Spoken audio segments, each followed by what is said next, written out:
సూర్యాపేట జిల్లా తుంగతుర్తి నియోజకవర్గంలో ఇసుక ప్రకంపన సృష్టిస్తుంది. మూసీ నది ప్రవహించేటటువంటి జాజిరెడ్డిగూడెం, వంగమర్తి తదితర ప్రాంతాల్లో ఇసుక అక్రమ రవాణా జరుగుతుందని చెప్పేసి ఇటీవల పెద్ద ఎత్తున కూడా విమర్శలు వస్తున్న నేపథ్యం అయితే ఉండడం జరిగింది. అయితే గతంలో కూడా ఈ యొక్క ఇసుక అక్రమణ అనేది అంటే బీఆర్ఎస్ ప్రభుత్వ హయాంలో పూర్తి స్థాయిలో జరిగిన విషయం అయితే అందరికీ తెలిసిన విషయమే. కాకపోతే ఇప్పుడు మళ్ళీ ప్రజెంట్గా కాంగ్రెస్ పార్టీ కొలువు తీరిన తర్వాత కూడా మళ్ళీ అక్రమ రవాణా మొదలైందని చెప్పేసి విమర్శలు వస్తున్న నేపథ్యంలో అసలు ఏం జరిగింది విషయాలు తెలుసుకోవడం కోసం చెప్పి మనం ఇక్కడికి రావడం. ప్రస్తుతం మన దగ్గర తుంగతుర్తి ఎమ్మెల్యే మందుల సమీనారు. సార్ చెప్పండి, ఈ యొక్క ఇసుక అక్రమ రవాణా జరుగుతుందని చెప్పేసి విమర్శలు కూడా పెద్ద ఎత్తున వస్తున్నాయి. అసలు ఏంటి, ఏం జరుగుతుంది ఇక్కడ? అక్రమ రవాణా ఇసుక ఎక్కడ జరగట్లేదు.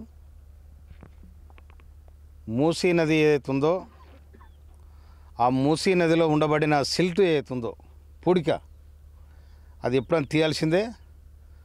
అయితే ఈ నియోజకవర్గానికి ఎక్కువ రీచ్లు ఉన్నాయి. ఏంటిది? ఇసుక రీచ్లు ఈ నియోజకవర్గంలో ఎక్కువ ఉన్నాయి. ఒక దిక్కు మూసీ నది పెద్దేరు, ఒక దిక్కు బిక్కేరు. ఇప్పుడు మన బిక్కేరు దగ్గర ఉండి మాట్లాడుతూ ఉన్నాం. బిక్కేరు దగ్గర ధర్మారం చెక్ డ్యామ్ దగ్గర ఉండి మాట్లాడుతూ ఉన్నాం. అయితే అక్కడ తెలంగాణ ప్రభుత్వం రాకముందు మొత్తం ఏటి మీద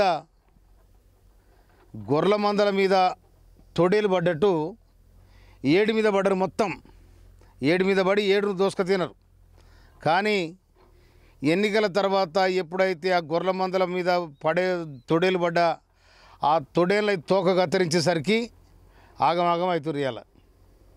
ఇవాళ మూసీ నదిలో ఉండబడిన రీచ్లో ఉండబడిన ఇసుక ఏతుందో అది ప్రభుత్వ రూల్స్ ప్రకారం, కలెక్టర్ ఆదేశం ప్రకారం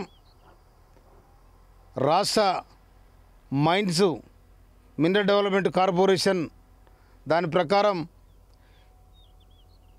మిర్యాలగూడ కాన్స్టిట్యున్సీలో ఉండబడిన యాదాద్రి పవర్ ప్లాంట్కు తీసుకుపోవడానికి రైట్స్ ఉన్నాయి. మేము కూడా ఒప్పుకున్నాం, అది తీసుకుపోతారు. అదేవిధంగా ఇప్పుడు ప్రస్తుతం ఇలా ఇసుక మీద తర్వాత కట్టడం మీద ఆ నిపుణులు దాని మీద రీసెర్చ్ చేసి ఏ ఇసుక అయితే ఇది దీని ఈ కట్టకం గట్టిగా ఉంటుంది అనే దాని మీద ఆలోచన చేసి ఇలా ఖమ్మంలో ఉన్న వాగు, ఖమ్మం మధ్యలోకి వెళ్ళిపోతున్న మున్నేరు వాగు ఎప్పుడు వరదలు వచ్చినా కూడా ఖమ్మానికి చాలా ప్రమాదం ఉంది. కాబట్టి దానికి సేఫ్ వాల్ కట్టాలని చెప్పి అనుకున్నప్పుడు దానికి ఇసుక అవసరం ఉంటుంది. కాబట్టి కలెక్టర్ ద్వారా, మినరల్ డెవలప్మెంట్ కార్పొరేషన్ ద్వారా, తర్వాత మైన్స్ ద్వారా వాళ్ళు ఆర్డర్ తీసుకోవడం జరిగింది. దాని ప్రకారం ఎంత ఇసుక కావాలో అంత ఇసుక పోయింది. ఎవడు ఆపేది లేదు. ఎమ్మెల్యేగా నేను కూడా ఆపే హక్కు నాకు లేదు. అది గవర్నమెంట్ పని కాబట్టి గవర్నమెంట్కి వెళ్ళిపోయింది. ఇక అంత తప్పితే ఇక అక్కడ జరిగింది లేదు, అక్రమాలు జరిగింది లేదు, ఆగమాగమైంది లేదు. ఎవడోడో ఆగమవుతూ ఉన్నారు. ఎవరు ఆగమైనా వాళ్ళు ఆగమవుతారు. కానీ ఏ రైట్యం ఉంటుంది, మందలస్వామి రైట్యం ఉంటాడు. ఆ ఇసుక గవర్నమెంట్ రూల్స్ ప్రకారం పోతూనే ఉంటుంది. కానీ అక్కడ దానికోసం సరిపోయింది. కాబట్టి నేను నిన్న జిల్లా పరిషత్లో అంటే 22 తారీఖు నాడు నల్గొండ జిల్లా పరిషత్ సర్వసభ్య సమావేశం జరిగింది. అట్టి సమావేశంలో గౌరవనీయులు మన మంత్రివర్యులు కోమటిరెడ్డి వెంకరెడ్డి గారు ఉన్నారు, కలెక్టర్ గారు ఉన్నారు. వాళ్ళు కూడా అప్పీల్ చేసిన, మీరు సరిపోయి ఇసుక ఇచ్చారు, ధన్యవాదాలు, మీకు ఆపేసారు, మీకు ధన్యవాదాలు అని కూడా చెప్పడం జరిగింది. ఆ వంగమర్తి కాంచాడు పోయే రీచ్ కూడా ఆగిపోయింది. తర్వాత ఇక్కడ ఖమ్మం పోవాల్సినది ఎంత క్వాంటిటీ పోవాలో అంత క్వాంటిటీ పోయింది. దాన్ని ఎవడు ఆపలేడు, ఎవడు ఆపే అధికారం కూడా ఎవరికి లేదు. ఇంకొక విషయం, నేను ఈ ప్రాంత బిడ్డను, ఈ గడ్డ బిడ్డను. నాకు పెద్ద పాస్తులు ఏం లేవు. నేను పొలిటికల్ చేసుకుంటా తెలంగాణ ఉద్యమం ఉండి కూడా నేను వ్యవసాయం చేసిన. ఈ రోజు నాడు కూడా నేను ఎక్కడనైతే కౌలు తీసుకొని పొలం చేస్తున్నానో ఆడికొచ్చి మాట్లాడుతున్నా ఇప్పుడు ఈ గడ్డ మీద. అయితే నేనే ఆనాడు 2014 తర్వాత 2016లో ఈ చెక్ డ్యామ్ కూడా నేనే శాంక్షన్ చేయించడం జరిగింది. కారణం ఏంటంటే ఇక్కడ మా రైతాంగం అందరూ కూడా ఏట్ల నీళ్ళు మొత్తం పోయి మూసీలో పడి మూసీ నుంచి కృష్ణానదిలోకి వెళ్ళిపోతాయి. కానీ ఇక్కడ స్టాక్ ఉంటే రైతులకు ఒక సంవత్సరం కాలం పోయినా కూడా బోర్లలో నీళ్ళు ఉంటాయి. ఈ బోర్ల నీళ్ళు దాదాపు 4 కిలోమీటర్ 5 కిలోమీటర్లు లిఫ్ట్ మీద పోతుంటాయి పైకి. కనుక ఇక్కడ సేవ్ చేయాలని నేను ఈ రైతు బిడ్డను తర్వాత ఈ ప్రాంత బిడ్డను కాబట్టి సేవ్ చేయాలని శాంక్షన్ చేయించడం జరిగింది. అది 3 సార్లు కూడా కొట్టుకుపోయింది. కొట్టుకుపోయినా కూడా ఏం చేయాలనే పరిస్థితులలో మేము ఎన్నో ప్రయత్నం చేసినాం. నాతో పాటు మా సహచర రైతు కూడా ఇన్నారెడ్డి గారు ఉండరు, వాళ్ళు మేము కలిసి కూడా ఎన్నోసార్లు ప్రయత్నం చేసినా కూడా అది కాలే. తర్వాత నేను ఎమ్మెల్యేగా 2023 ఎమ్మెల్యేగా ఖచ్చితంగా కాంటెస్ట్ చేసుకోవాలని అనుకున్నా నేను. అయితే కాంగ్రెస్ పార్టీ నాకు టికెట్ ఇచ్చినాక కాంగ్రెస్ పార్టీ ప్రచారణ ఉన్నాం మేము. కాంగ్రెస్ ప్రచారం ఎన్నికల ప్రచారం జరుగుతుంటే అడ్డగూడ నుంచి మొదలు పెట్టుకుంటే ఇక్కడికి ఇప్పటిదాకా ఇంతవరకు ఇప్పుడు నేను మాట్లాడే వరకు ఈ రోడ్డు మొత్తం 3.5 కిలోమీటరు రోడ్డు వేయడం జరిగింది. ఎందుకంటే ఇది భాగాలుగా చేసినారు. ఒక భాగం హరీష్ రావుకు, ఒక భాగం కేటీఆర్కు, ఒక భాగం జయశ్రీరెడ్డికి, ఒక భాగం కవితకు, ఒక భాగం కిషోర్కు, ఇంకో మొత్తం కూడా కలిసి కేసీఆర్కు. ఇట్లా ఈ ఏరును పంచిపెట్టి అగో ఎట్లా చూడండి, అటు దూరం మీరు అటుపక్క సెంటర్లో ఉన్న లారీ నిలబడాలి. లారీకి అడ్డం వస్తే ఇంకో లారీ అడ్డం రావద్దు, నిలబడ్డ లారీకి ఇంకో లారీ అడ్డం రావద్దు అని ఆ విధంగా పంపకాలు చేసి రోడ్లు వేసిన తర్వాత నేను ఎమ్మెల్యేగా గెలిచిన తర్వాత నా ప్రజలకు దాదాపు ఈ ఏటిపోటీ మొత్తం బిక్కేరు వంటి 14 గ్రామాలు ఉంటాయి. వేలాది ఎకరాలకు కాస్తాయి. ఈ ఏటి మీద ఆధారపడి వాళ్ళ జీవనం సాగుతుంది. అయితే నేను ఇక్కడ ప్రజలకు ఇచ్చిన మాట ఏంటంటే, నేను ఎన్నికలైన తర్వాత, నేను గెలిచిన తర్వాత వారం రోజులలో ఈ రోడ్డు తవ్వేస్తానని చెప్పిన. ఖచ్చితంగా పని అయిపోయింది. అయితే నాకు కొంత బూచి చూపెడదామని ప్రయత్నం చేశారు.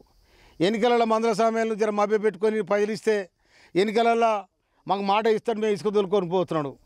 నాకు కూడా ఎవడో వచ్చాడో బ్రోకరు, నా దగ్గర బ్రోకర్ వచ్చి ఇసుక పైసలు ఇట్లా వచ్చినాయి తీసుకో అంటే వాడిని నిన్ను తీసుకుపోయి పడేసి తొక్కుతా నేను పోయి ఏది ఏట్లే కనుక ఇది రైతులకు నేను ఎట్టి పత్రాలు ఒప్పుకోనంటే ఇక అప్పటి నుంచి నా మీద అబాడాలు పోవడాలు ఏమో కథలు పడుతున్నారు. కానీ నేను అది లెక్క కూడా చేయను. ఎందుకంటే నేను నికారాసిన రైతు బిడ్డను. ఏరును రక్షించేదంటే నా భాగస్వామ్యం ఉన్నది. తర్వాత కొట్టుకపోయిన చెక్ డ్యాములు మొత్తం ఇలా 6 చెక్ డ్యాములు మొత్తం గత ప్రభుత్వం హయాంలో మొత్తం కోట్ల రూపాయలు కొల్లగొట్టి చెక్ డ్యాములు మునిగిపోతే మళ్ళీ నేను ఆ కాంట్రాక్టర్ C5 కాంట్రాక్టర్ అంటే ఎగదెంగిపోతే మళ్ళీ రామ్మోహన్ గారు కాంట్రాక్టర్ పట్టుకొని మళ్ళీ ఇదంతా అట్మాస్ఫియర్ నేను మళ్ళీ ఈ చెక్ డ్యామ్ కూడా కంప్లీట్ చేయించడం జరిగింది. అయితే ఇంకో విషయం ఏంటంటే, మీరు ఎన్నికల ప్రచారం చెప్పుకుంటూ వెళ్ళారు, ఏది ఇసుక అక్రమ రవాణాను పూర్తి స్థాయిలో అరికడతాము, ఏరు నుండి ఒక్క తట్టెడు ఇసుకను కూడా బయటికి పోనీయను అని చెప్పినటువంటి వందల సామ్యాలు ఇప్పుడు ప్రజెంట్గా అక్రమ రవాణా జరగడానికి కారకుడు మీరే అని చెప్పేసి కూడా చాలామంది విమర్శలు చేస్తున్నారు. దీన్ని ఏ విధంగా చూడొచ్చు? ప్లస్ ఈ విమర్శలు చేస్తున్న వ్యక్తులు ఎవరై ఉంటారని చెప్పి ఆ విమర్శలు చేస్తున్న వ్యక్తులు ఇప్పుడు నేను ఆ ఓడు ఆడాలో లేదో, ఎందుకంటే చచ్చిన ఏదో సంసారం అయినట్టుంటుంది. కానీ అట్లా కాదు అది. అయితే పనిపాడ లేదు, ప్రభుత్వం పోయింది. అవునా? పనిపాడ లేని ప్రభుత్వం పోయింది. నేను చెప్తున్నా కదా, ఇవాళ ఇదే ఏట్లే, ఇదే బిక్కేరు ఏట్లే ఇసుకపోతే నా ప్రాణం కూడా అడ్డం పెడతాను. నేను బిక్కెట్లే పోనీయను. నేను మా రైతుల అభిప్రాయం, నా అభిప్రాయం అది. ఎందుకంటే దీని మీద ఆధారపడి బతున్న రైతాంగం ఏదో ఈ పొలాలు మొత్తం దాని మీద ఆధారపడ్డాయి. దీని మీద ఆధారపడ్డాయి కనుక అక్రమ రవాణా పోదు, ఆగమాగం అవుతురు వాళ్ళే. వినవా? ఎవడోడో చిల్లగాలు మారితే దానికోసం నేను సమాధానం చెప్పను. కరెక్ట్గా గవర్నమెంట్ కూడా నేను అప్పీల్ చేస్తాను. మీరు బిక్కెట్లే ఏమీ గీచులు మీరు ఆర్డర్ ఇవ్వద్దు. ఇస్తే మూసీ నదిలో ఆ సిల్ట్ ఏతుందో సిల్ట్ తీసుకోవడానికి గవర్నమెంట్కు మీకు అవకాశం ఉంది, తీసుకోమని కూడా చెప్తాను నేను, అడ్డం పాడలు కూడా. కానీ ఇక్కడ బిక్కెట్లే నీళ్ళు ఇసుకపోతే నీళ్ళు కిందికి పోతాయి, రైతులు ఆగమవుతారు. ఇవాళ నీకు ప్రతి సంవత్సరం మా దగ్గర బోర్లు ఎండిపోతుంటాయి. ప్రతి సంవత్సరం ఆ బోర్లు సగం నీళ్ళు పోస్తే అని బిల్లలు వేస్తుండ్రి. కానీ ఇలా బోర్లు ఎండిపోతలేవు. ఇది కట్టినందుకు ఇప్పటికి ఆడబోస్తుంది చూడండి, ఆడబోస్తుంది బోరు, ఆడబోస్తుంది చూడు బోరు. ఎండాకాలం ఇప్పుడు 1 ఇయర్ అయింది. ఏంటిది? వానలు పోయి వర్షాలు పోయి 1 ఇయర్ అయింది. కానీ 1 ఇయర్ అయినా కూడా ఆ నీళ్ళు పోస్తున్నాడే. దానికి కారణం ఇదే. దీని కారణం నేను. అందుకోసమనే ఎవరు నేను పట్టించుకోను. అందుకోసం తొడేళ్ళ కత్తరిచ్చిన కాబట్టి అవి పోయి మొత్తుకుంటా ఉన్నాయి. కనుక ఎవ్వడు ఏమనుకున్నా నేను లెక్క చేయను. నా పొలము, నేను, నా ప్రజలు, నా తుంగతుర్తి, నా డెవలప్మెంటు, నేను గదే తరికలో ఉంటుంది తప్ప నాకు ఇంకో ఆలోచన లేదు. నేను కోట్ల సంపన్నుడు కాదు, నాకు కోట్లు రావడం లేదు, నాకు అక్రమదంద లేదు. అక్రమదంద చేసిన వాళ్ళు ఆగమైపోయినరు. కానీ నేను ఆగం కాదలుచుకోలే. విన్నావా? ఆ జనంతోనే ఉంటా నేను, ఆ జనంతోనే బత్త. ఆ ఇసుకను కూడా కాపాడడానికి ప్రయత్నం చేస్తాను నేను. బిక్కెట్లేదు ఏలు పెడతాను కూడా నేను, గవర్నమెంట్ కూడా నేను పెట్టొద్దని కూడా నేను గవర్నమెంట్కి అప్పీల్ చేస్తాను నేను. ఎందుకంటే ప్రభుత్వంలో రకరకాల వ్యక్తులు రకరకాల రాజకీయాలు ఉంటాయి. ఉన్నా కూడా నేను ఆయన పట్టించుకోదలుచుకోలే. కనుక నా మీద ఎవరెవరో అన్నా కూడా నేను చేయను. అందుకోసమనే ఈ బిక్కేరు అనేది లక్షలాది మంది జీవనాధారమైన నది ఇది. ఈ బిక్కేరు ప్రాజెక్ట్ బిక్కేరు వాగు కనుక దీన్ని ఏరు మేము వెనకటి నుంచి చూస్తున్నాం. మేము ఇక్కడ శనివ తీసుకుని అక్కడ వరదమనుకోట అట్లా పడుతుంది వరదమనుకోట. ఆ వరదమనుకోవడానికి మేము నడిచిపోయేవాళ్ళం. ఇక్కడి నుంచి శనివని తీసుకొని పోయేవాళ్ళం. ఎప్పుడైతే బోర్లు వచ్చినో నీళ్ళు అడుగంటిపోయిన నీళ్ళను మళ్ళీ అభివృద్ధి చేసుకోవాలని మాకు సంకల్పం ఉంది. కాబట్టి నేను ఈ ధర్మారం బిడ్డను కాబట్టి ఇక్కడ వ్యవసాయం ఉంది కాబట్టి ఆ పొలం నాదే, నా సొంత పొలం అది. ఇదంతా నేను కౌలు చేస్తున్నా కాబట్టి ఇలా నీళ్ళు ఉంటేనే వ్యవసాయం అయింది. వ్యవసాయం అయితేనే పంటలు పంతాయి. ఆ పంటలు పంతేనే జనానికి మనం తిండి పెట్టవచ్చు అనేది ఒక ఆలోచనతో నేను కూడా వ్యవసాయాన్ని ఎంచుకున్నాను. నేను ఎప్పటికి కూడా నేను ఉన్నంత వరకు నేను వ్యవసాయం చేస్తూనే ఉంటా. కనుక వీళ్ళు ఎవడో అంటే నేను పట్టించుకోదలుచుకోలే. దానికి ప్రభుత్వము నికారస్గా చిల్లర పనులు చేసే వాళ్ళని కూడా ప్రభుత్వం క్షమించది. మన ముఖ్యమంత్రి రేవంత్ రెడ్డి గారు కూడా క్షమించరు. ఇనరా అడుగడుగున ప్రభుత్వానికి ఇంటెలిజెన్స్ రిపోర్ట్ కూడా పోద్ది. ప్రభుత్వం ఎక్కడ మోసం జరుగుతుంది, లేకపోతే ఎక్కడ అగత్యం జరుగుతుంది, లేక అక్రమ రవాణా ఎక్కడ జరుగుతుంది అనేది ప్రభుత్వం కూడా 1000 కళ్ళతో నిఘా చూస్తుంది. ఆ నిఘల నేను తప్పకుండా ఉంటాను. నేను అదేవిధంగా చివరిగా అండి, ఇసుక విషయంలో తుంగతుర్తి నియోజకవర్గ ప్రజలకు ఏం చెప్పబోతున్నారు? తుంగతుర్తి ప్రజలకు నేను విజ్ఞప్తి చేసేది ఏంటంటే, మీ ఇండ్ల అవసరాలకు తీసుకపోండి, డీడీ కట్టండి.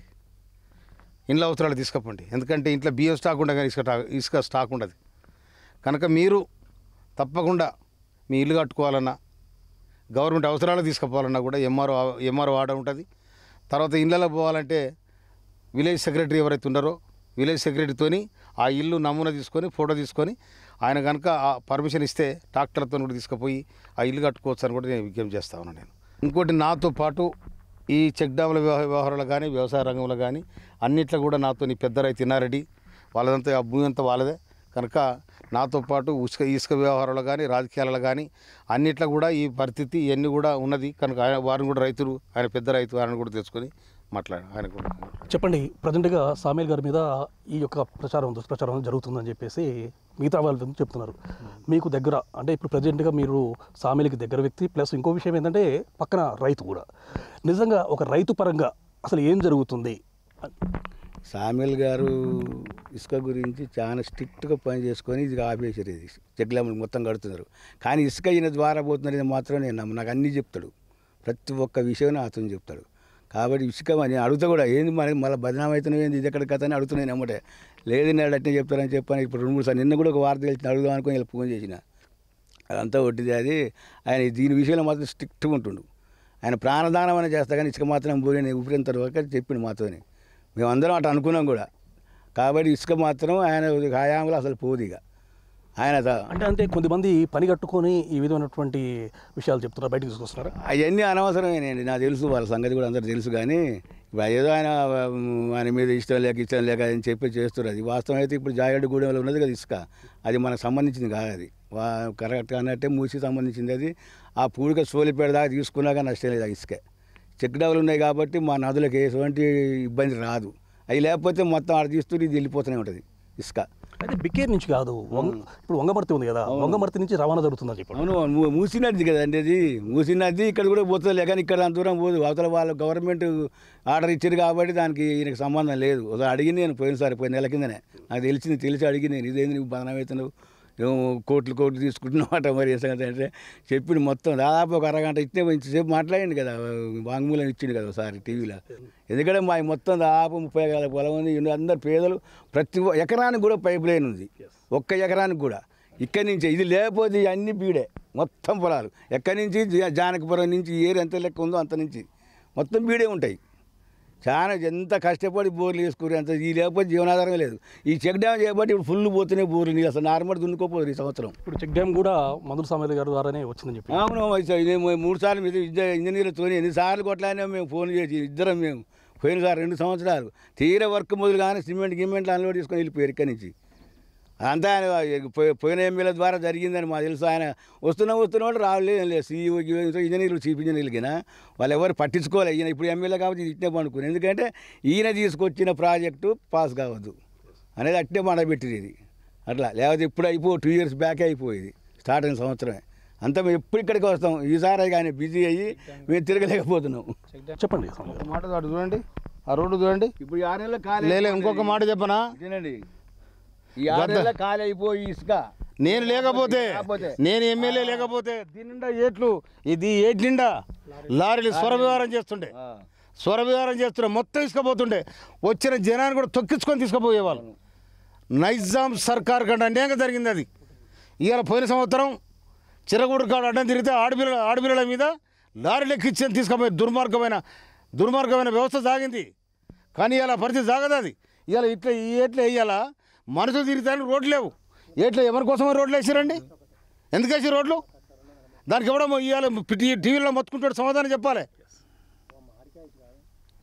అందుకోసమనే నేనేమంటున్నా మా ముఖ్యమంత్రి గారికి ఈ రీచ్ల మీద మా జిల్లా మంత్రులకు ఉత్తమ్ కుమార్ రెడ్డి గారికి గౌరవనీయులు ఉత్తమ్ కుమార్ రెడ్డి గారికి వెంకరెడ్డి గారికి స్పష్టమైన అవగాహన ఉన్నది నేను ఏటోటి పక్కన బతున్నా కాబట్టి నాకు కూడా అవగాహన ఉంది ఇక్కడ మేము మోటార్ కొట్టి బతుకున్నాం బాయ్ మాదే అవాడు గోరికాడున్న బాయ్ మాదే మేము మోటార్ కొట్టి బతుకున్నాం ఆ చెరువులు నీళ్ళు తాగి బతుకున్నాం పైనే ఇట్లా దూరితే నీళ్ళే అందుకోసమనే ఎక్కడ అక్రమ రవాణా లేదు ఎప్పుడైతే పోయినసారి ఈ ఏటి మీద తొడేలు పడాయో ఆ తొడేల తోక కత్తిరించేసరికి మంటని తిరుగుతున్నాం ఇంకేమీ లేదుగా అందుకోసమనే ఈ బిక్కేట్లు మాత్రం ఆ అవకాశం ఉండదని నేను ప్రభుత్వానికి కూడా విజ్ఞప్తి చేస్తాను నేను ఆ మూసీ నదిలో మాకు సంబంధం లేదు ఆ మూసీ నది సిల్టు అది పూడికి తీయాల్సిందే తీస్తే బ్యాక్ వాటర్ కూడా స్టాక్ ఉంటుంది అనేది గవర్నమెంట్ నిపుణులు చెప్తున్నారు అది ఈ విధవలు ఏదో చెప్పుకుంటారు కానీ ఈ విధవల మాటలు నేను వినదలుచుకోలే కనుక నేను ఎవరి పేరు చెప్పను ఇదంతా ఇవాళ చూడు ఏంది ఇది ఎన్ని కోట్ల ప్రాజెక్ట్ ఇది ఇటువంటి 6 కడుతున్నారు ఈ చెక్ డ్యామ్లు దీని మీద ఈ ఇసుక ఆడిపోయింది ఎవడు రాణిస్తారు ఇసుక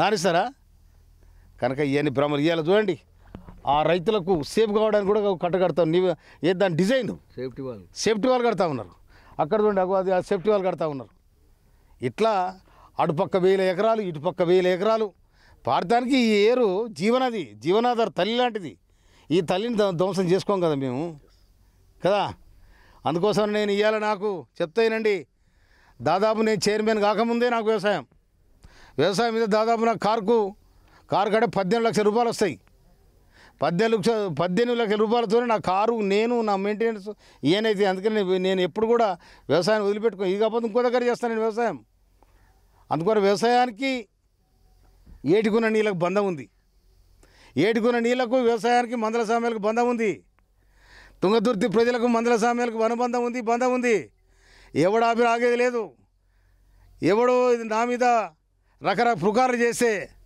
టైం వస్తే దాని కథ సమాధానం చెప్పాల్సి వస్తుంది అందుకోసమనే ఎవడు ఏలెత్తి చూపెట్టి ఏరు మీద మందుల సామ్యాలు అక్రమ చేసిండు అనేది ఆ పదం వాడితే అది వారికే వాపసు పోయి తప్ప రాదు. ఇవాళ నేను ఏటి గడ్డ మీద ఉండి మాట్లాడుతున్నా, నేను కట్టించే చెక్ డ్యామ్ మీద ఉండి మాట్లాడుతున్నా, నేను ఆ దొంగతనంగా చేసిన రోడ్ల కోసం మాట్లాడుతున్నా, నేను తర్వాత నీళ్ళు స్టాకున్న ఏటి ఆ బిందువులు ఏతున్నాయో ఆ రేణువులు ఇసుక రేణువులు ఏతున్నాయో వాడు సాక్ష్యం మాట్లాడుతున్నా నేను విన్నావా. అందుకోసమనే ఇంట్లో అక్రమాలు జరగడం లేదు. ఆ బిక్కేరు పెద్దేరుల మూసీ నదిలో పోయే వాగుల ఆ మూసీ దగ్గర ఉన్న సిల్ట్ అవుతుందో అది తీసుకపోతే గవర్నమెంట్కి సంబంధం, నాకు సంబంధం లేదు. Thank you. ఇది అక్రమార్కులకు సంబంధించేసి పూర్తి స్థాయిలో అడ్డు వస్తున్నాను, వాళ్ళ యొక్క అక్రమార్జనకు నేను వ్యతిరేకంగా ఉన్నాను కాబట్టి కొంతమంది కావాలని చెప్పేసి ఈ విధమైనటువంటి అబద్ధాలు చెప్పుకుంటూ ప్రజలు నమ్మించే ప్రయత్నం చేస్తున్నారు. కానీ ప్రజలు కూడా ఎవరు నమ్మే పరిస్థితులు లేరు. ముఖ్యంగా తుంగతుర్తి ప్రజలకు నేనంటే ఏంటో తెలుసు. నేను వ్యవసాయానికి సంబంధించిన రైతు బిడ్డగా ఉండడం జరిగింది. రైతు బిడ్డగా ఉన్నటువంటి వ్యక్తిని ఈ యొక్క చెక్ డ్యామ్లు నిర్మిస్తూ ఇంకా వ్యవసాయాన్ని వృద్ధి చేయడానికి కృషి చేస్తున్న వ్యక్తిని, అలాంటి వ్యక్తి ఇసుక అనేది ఏ విధంగా తరలించుకుపోతారని చెప్పి తుంగతుర్తి ప్రజలు కూడా గుర్తిస్తుండడం జరిగింది. సో అక్రమార్కులు ఈ విధమైనటువంటి పుకార్లు చేస్తే మాత్రము నేను సహించేది లేదు. ఇంకా ముందు కూడా వాళ్ళు చేస్తే మాత్రం వాళ్ళపై చర్యలు తీసుకోవడానికి కూడా వెనకాడని చెప్పేసి కూడా మన సార్లు చెప్తున్న పరిస్థితి ఉంది. For more videos like this, subscribe Big TV channel.